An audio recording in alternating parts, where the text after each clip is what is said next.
नमस्ते, मैं शिवा, आप देख रहे हैं टैक्स न्यूज। बड़ी खबर निकल कर आ रही है। दिल्ली विधानसभा चुनाव का रिजल्ट आ गया। मोदी लहर में केजरीवाल का काला साम्राज्य खत्म हो गया।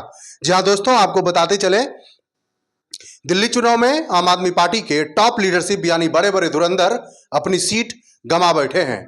लहर ऐसी जो मानिए केजरीवाल का जो झाड़ू है वो हवा में उड़ गया। ऐसे उड़ा नामो निशान मिलने तक का दौर नहीं है।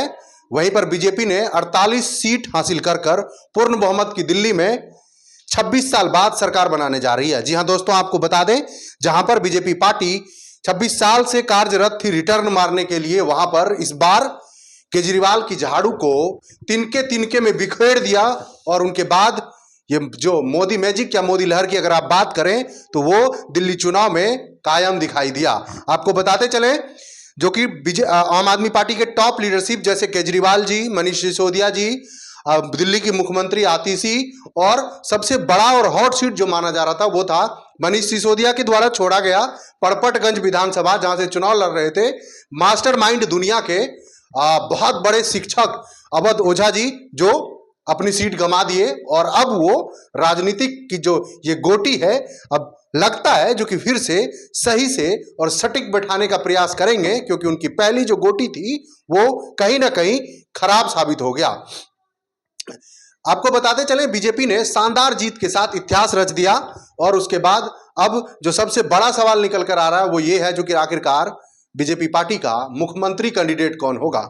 इसी बीच खबर निकल कर आ रही है, जो कि 5 नाम जो है जो रेस में सबसे ज्यादा है। पहला नाम है दिल्ली के सांसद मनोज तिवारी, दूसरा नाम है अरविंद केजरीवाल को हराने वाले और दिल्ली के पूर्व सांसद, साथ ही साथ नई दिल्ली सीट से वर्तमान जीते हुए विधायक परवेश वर्मा जी का नाम है।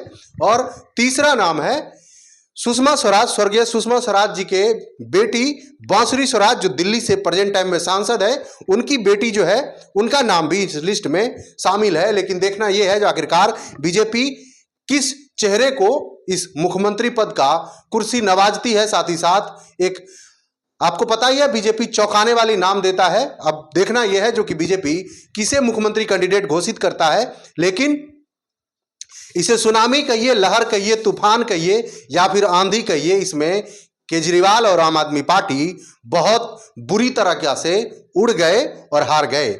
झाड़ू की एक एक जो काठी होती है ना, वो काठी अब बटोरने में हमें लग रहा है केजरीवाल जी को काफी टाइम लग जाएगा। बड़े बड़े आरोप और प्रत्यारोप होने के बाद जो शीश महल का मुद्दा रहा या फिर यमुना की, वो बड़ा ही जनता के बीच में हिट साबित हुआ इस चुनाव में। और इसी चुनाव में यमुना जी का प्रमाण और प्रत्यक्ष देखने में बिल्कुल सटीक सामने आया, जो कि कैसे यमुना नदी पर राजनीति कर रहे अरविंद केजरीवाल बुरी तरीका से चुनाव हार गया। आपको बताते चले, पहली बार जब राजनीति में आए थे तो उन्होंने कहा था जो कि हम 5 साल के अंदर में यमुना नदी को साफ और पवित्र कर देंगे। लेकिन आपको बताते चले, बिहार और यूपी के लोग सबसे ज्यादा दिल्ली में हैं और दिल्ली में छठ पूजा मनाते हैं।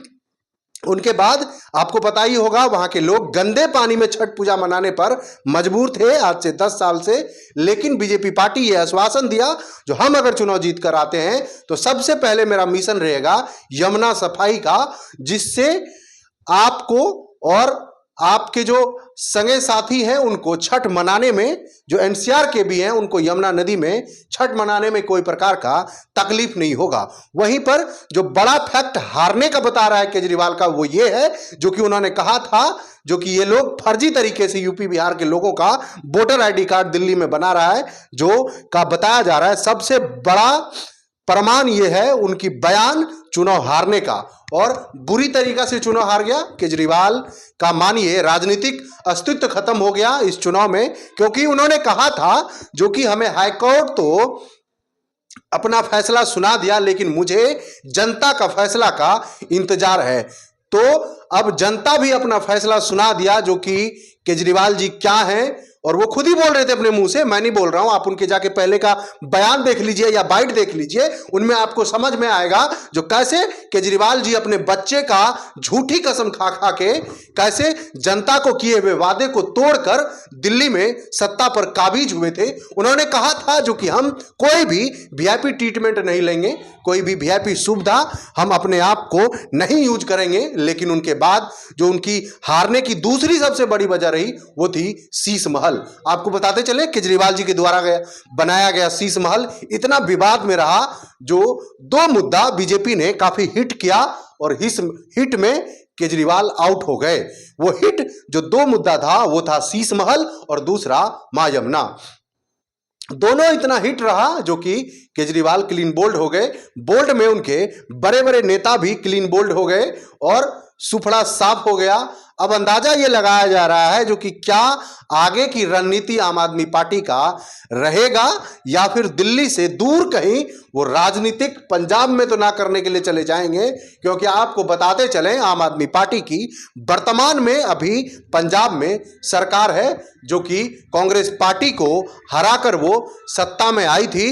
और बड़ा मुद्दा यह बन रहा है जो कि अब आखिरकार क्या होगा केजरीवाल जी का भविष्य का, जो जनता के भविष्य बता रहे थे, जो सीट की भविष्यवाणी कर रहे थे, अब उनके भविष्य का क्या होगा, इस वीडियो का यह सबसे बड़ा सवाल है। आप कमेंट बॉक्स में अपनी राय जरूर दीजिएगा। तब तक के लिए शुक्रिया।